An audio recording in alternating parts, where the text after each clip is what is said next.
આપણે કોલસો ને પેટ્રોલિયમ એકમ લઈ રહ્યા છીએ, એમાં પુનઃ પ્રાપ્ય અને પુનઃ અપ્રાપ્ય સંસાધન વિશે જોવાનું છે.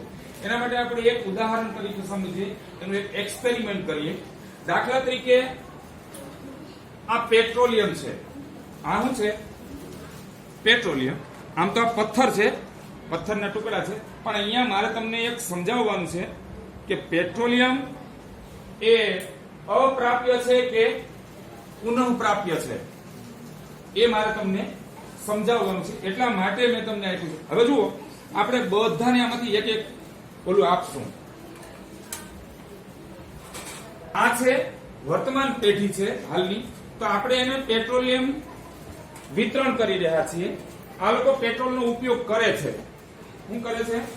પેટ્રોલનો ઉપયોગ સતત કરી રહ્યા છે વર્તમાન પેઢી. અને પેટ્રોલ થયું, આ જે ભવિષ્યની પેઢી છે, પેલી ભવિષ્યની પેઢી છે, આ વર્તમાન પેઢી છે એ પેટ્રોલનો ઉપયોગ કરી રહી છે.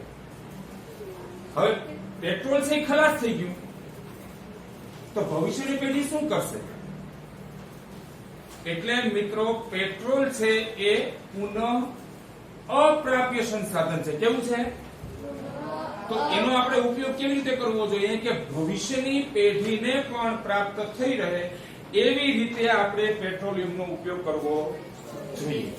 આ થયું પેટ્રોલિયમ કે જેને પુનઃ અપ્રાપ્ય સંસાધન છે એનું ઉદાહરણ. હવે આપણે એક એવું ઉદાહરણ લેવાનું છે કે જે પુનઃ પ્રાપ્ય સંસાધન છે એના વિશે આપણે લેશું. તો એના વિશે આપણે શું લેશું? પ્રકાશ, હવા.